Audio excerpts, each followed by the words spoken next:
So after I released my video on Codename Cannonball, the mysterious tower on the top of the mountain south of Mercersburg, Pennsylvania, I had a fellow viewer who actually contacted me and wanted to tell me a story about the first group of people to explore the Cannonball Tower. And he sent me a document, about 4 pages of a story that he wrote telling this story. And I'd like to recite that for you. Um, his name is Fred Butterball. And I am grateful that he is allowing me to actually tell this story to the public because it is an interesting piece of history that needs to be recorded. And also, it is a very interesting coming of age tale. So submitted May 11th, 2022 to the public record. The story goes as follows. This is the story of how 3 young high school friends decided to explore the secrets of the Cannonball Tower near Mercersburg, Pennsylvania. Mike, Richard, and myself, being Fred, had been very good friends throughout our time in high school. We all had an interest in science and exploration. In the spring of 1974, we decided that our next adventure would be to take a trip to the Cannonball Tower to see if any of the local stories were true or not. One of the rumors was that it was a former military site used to launch nuclear missiles. Some said it was simply a fire control tower used by the State Wildlife Commission to watch for mountain fires. We were curious and wanted to find out.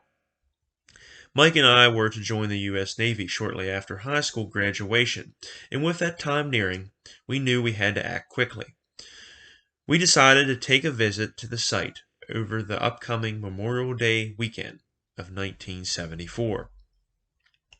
On May 25th, 1974, the 3 of us drove up the mountain access road and came to the main gate of the facility. There were some residential houses nearby, outside of the gate, so we parked as far out of sight as possible, though anyone living nearby would have still easily seen our vehicle. We were young, and I don't think we really cared, though. We got out on foot and went to the gate. The entire compound was surrounded by a wire mesh fence, and the gate was wire mesh too, but had enough room underneath to slide under. Once we slid under the gate, we looked out over the compound. The area was covered in neatly trimmed grass, and there was a paved single-lane road that led from the gate, so we started walking along the road until we arrived near the base of the tower.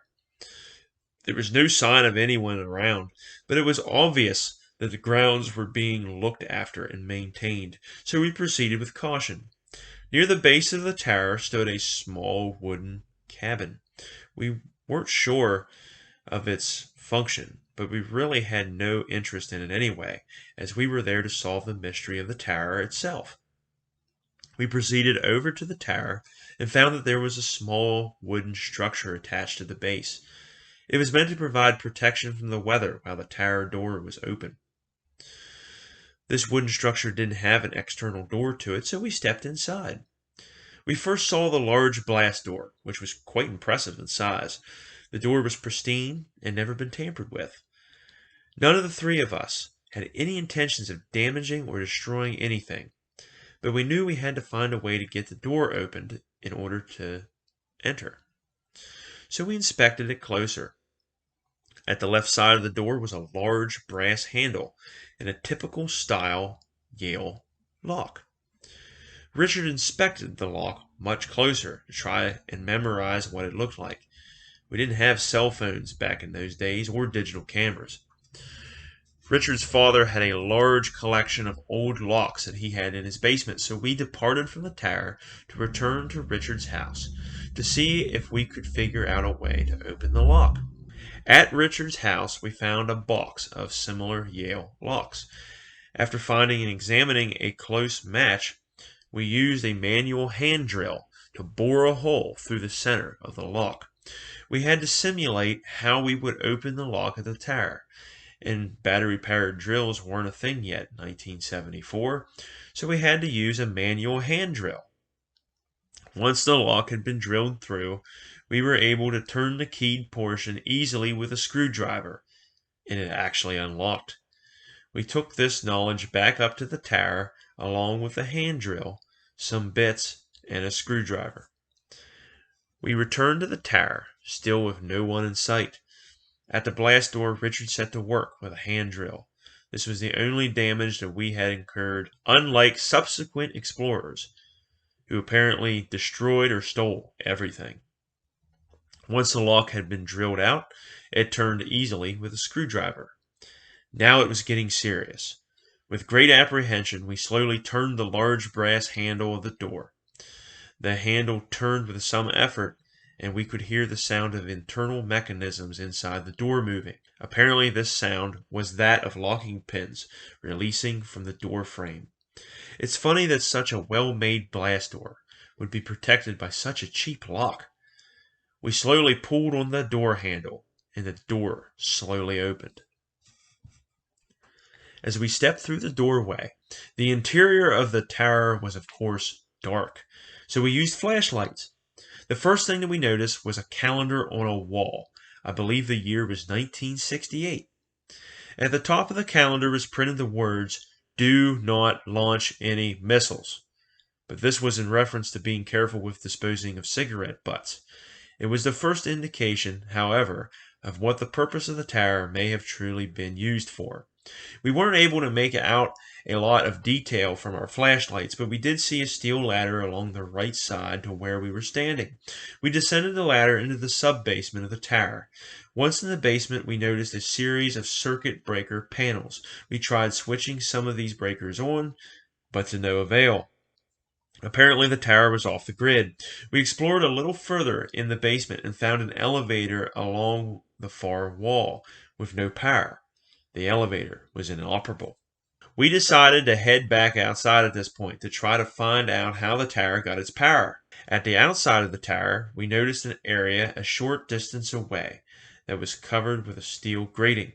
So we approached the grating. When we got there, we noticed that this grating covered a fairly large area, and below the grating was a concrete pit.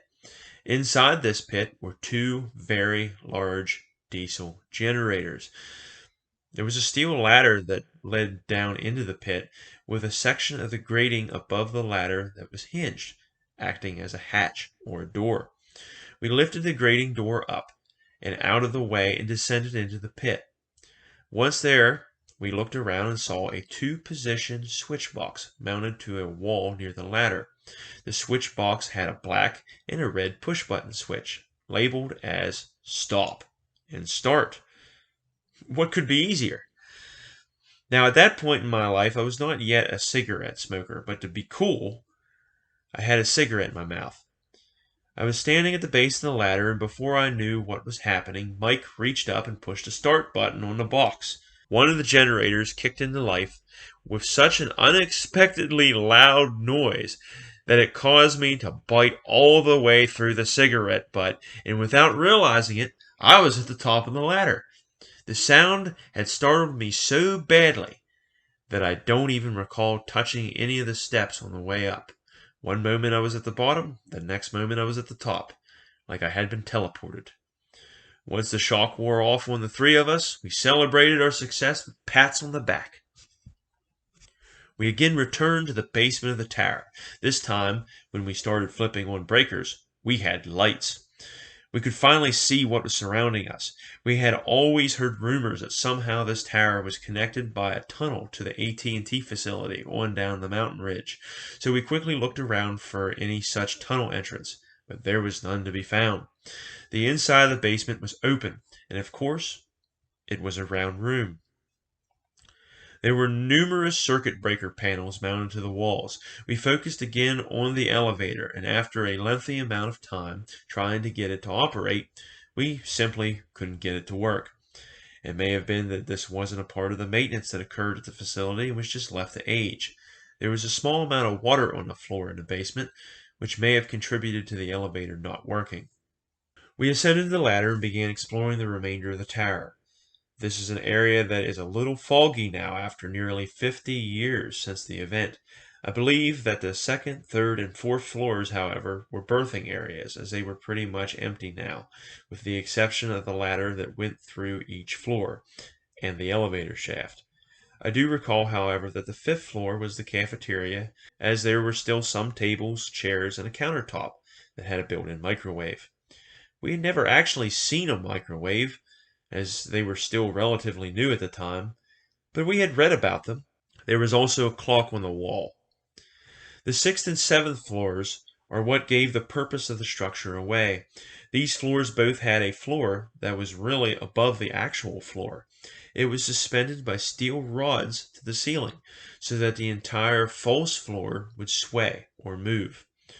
We could stand on the floor, and by swaying our bodies back and forth, the floor would follow the motion. Either the sixth or the seventh floors, or maybe both, I no longer recall exactly, still had some electrical instrument cabinets mounted to the swaying floor. Most of the instrument panels had been removed, but one remained.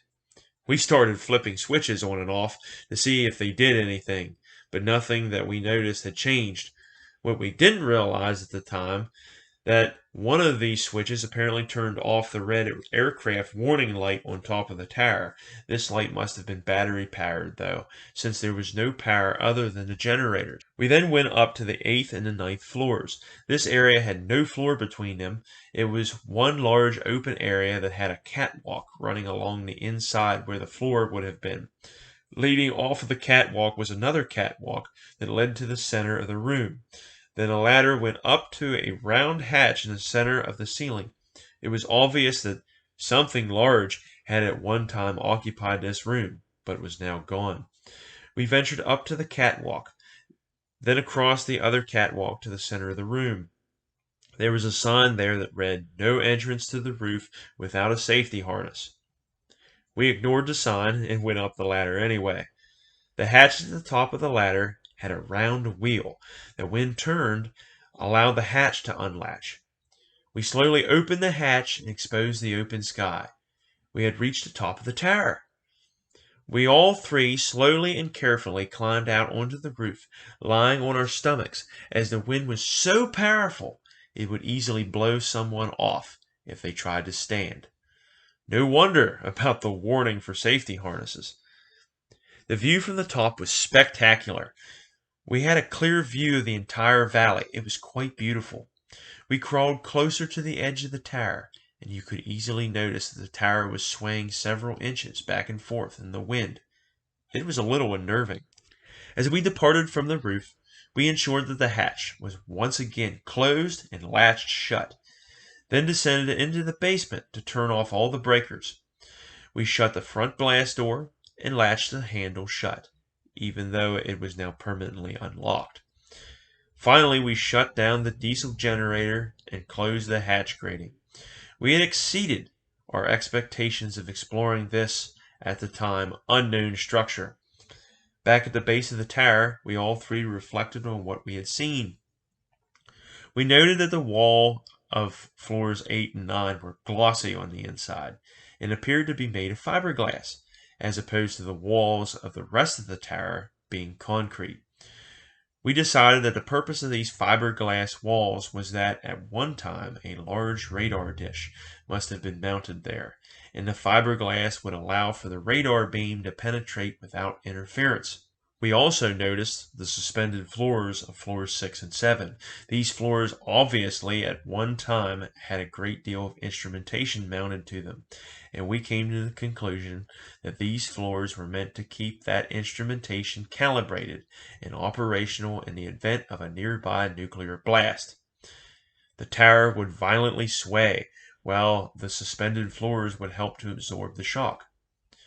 We were able to, without a doubt, conclude that this had never been a fire watchtower in the sense that the rumors indicated, but was a fire control tower in the sense that it had the capability of firing and launching missiles at a remote location. In the years that have elapsed since our initial discovery, I am saddened by the extreme lack of conservation that people have displayed with regard to this historic landmark. I can honestly say that the only damage that my two friends and I caused was the damage to the blast door lock. Other than that, nothing was moved, taken, damaged, or destroyed. Everything was put back to how we found it. Subsequent explorers have left the top roof hatch open, allowing the wind, the snow, and the rain to enter, causing the fiberglass panels to be blown off of the top and water damage to the interior. I have seen graffiti sprayed everywhere, and I'm sure that the microwave, wall clocks, tables, chairs, and everything else that wasn't nailed down has probably been pilfered or destroyed. Shame on you all. I wanted to share this story also because of the many posers that I've seen claiming that they were the first to enter this tower, or simply lied about the purpose of this structure. And I just wanted to set the story straight. The first entrance since this facility was shut down occurred on May 25th, 1974, by three high school friends, Fred, Richard, and Mike. I hope you enjoyed this first-hand account that was submitted to me by Fred Booterball on his exploration of the tower called codenamed Cannonball. And if you enjoyed these kinds of stories, please like the video, make any kind of comments that you would like. Let me know if anybody else has explored the Cannonball Tower, and if they have anything to add to these stories. If you haven't checked out my original video on the tower, please do so. It is on the channel, and it tells the history and the connection to the White House and the presidential microwave network that this tower has. But please like the video. Please make any comments that you might have, and anything that you can add to the history of this site. And if you want to see more, please subscribe to my channel. Until next time.